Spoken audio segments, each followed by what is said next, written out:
It's worn by Bette Midler in Big Business, Warren Beatty in his current production of Dick Tracy, Julie Andrews in the jolly holiday dress she wore in Mary Poppins 25. Now Linda's slowing down the shuttle a bit at this point so that everyone's going to get a real good look at this department. Watch for these displays coming up on your left. Here in costuming, it all begins with the designer sketches, some of which you've seen or will see on that far wall. And then the seamstresses and tailors take over. They've been known to use up to 175,000 yards of fabric each year. Here in Florida, we're proud to say we have the world's largest working wardrobe with over 2.5 million costumes. And that's growing every day. We also have one of the world's largest laundry facilities. And just beyond costuming is our lighting department. Here we have access to over 3.5 million watts of lighting power for film or TV productions on or off the lot. Now that's about enough power to light up the entire city of Orlando, Florida. Just beyond it is our interior lighting department and our small props department. We just can't find it, we're going to end up building it ourselves. And it looks as though a well-known rabbit was in a hurry to get out of our props department. The camera department is where technicians maintain and house a lot of the film and video equipment that's used here at the studios.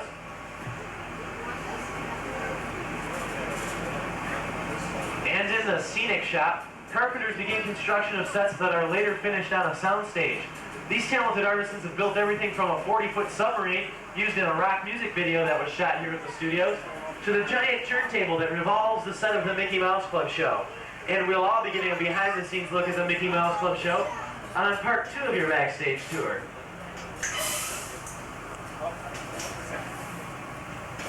Right at the end here, you'll see a battleship that was a replica battleship of the USS Tennessee used in the film The Winds of War, made for television movie series. And that set for the Mickey Mouse Club show is also referred to as a standing set because of the fact that it gets used over and over again. Now a standing set can be as simple as just one room, or it can be as elaborate as an entire house. Well, next we're going to be taking a look at some winning Golden Girls. Exterior footage for the show is shot right there, and then edited together with the interior footage shot indoors on a soundstage to create the finished show you see on Saturday nights. Once a house has been selected for a shoot, our designers move in and add props and set dressings to give it that more authentic touch. You'll notice that this last house on your left has a more lived-in look. When you add such set dressings as the basketball goal and the toys out front, the doghouse, the flag out front, there's even a frisbee up there on the roof. And they're putting on some colored Christmas lights, as you can see, being in the holiday spirit of things. About the only thing that's missing is the swing set, and that's located across the street at our backlot playground. And I think I left my pail and shovel over there, so we'll have to go back there and get that later. But coming up here at the end of Residential Street is our backlot church, and you'll notice that it was designed with a unique country flavor to it, with its plain clapboard sides, simple windows, and also wooden shingles, all characteristics very appropriate for that small town feel.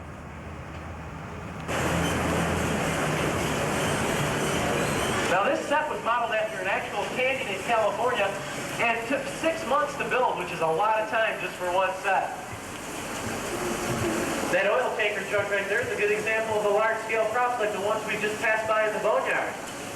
I know it doesn't look too good, but from what they tell me, it runs great. And as I think I mentioned earlier, folks, here in the backlot we can recreate or control anything, including the weather. And the script for this production calls for a real downpour. But since time is money in the movie-making business, you can't sit around and wait all day for Mother Nature. When those cameras are ready to roll, that rain has to be ready to fall. And this illusion is created by high-powered raindrops located overhead just out of the camera range.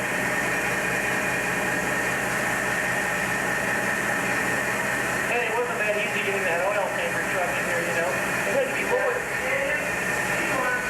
Wait a minute, that's our director. Hold on, folks. This is when we got caught for filming of the earthquake scene. I really thought you were done shooting here. So everybody just try and do your best to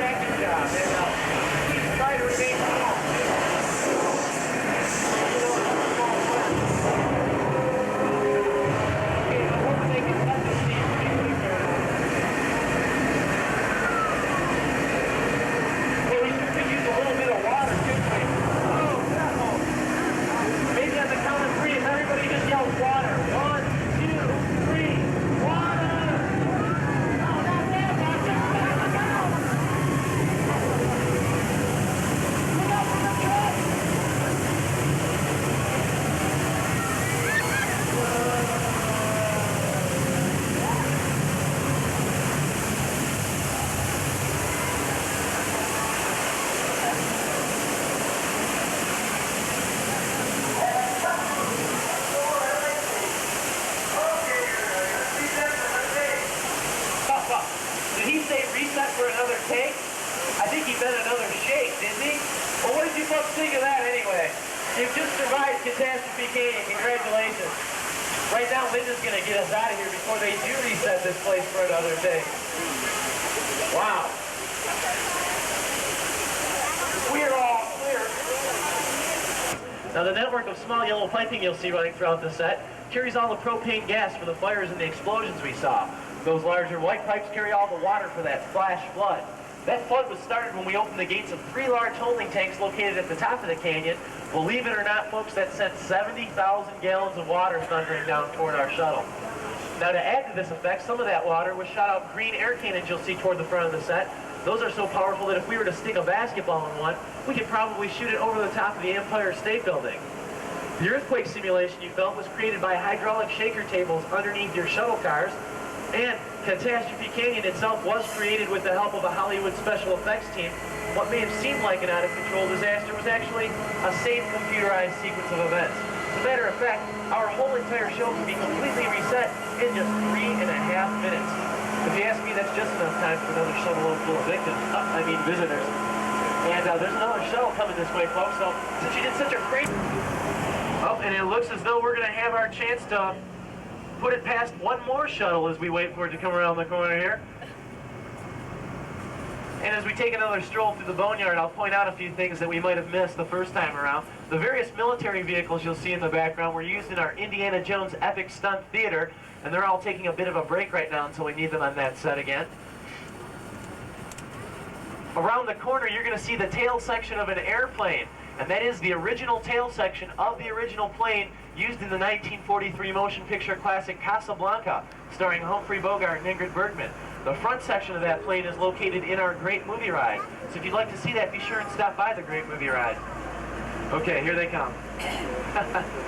Hi. Yeah.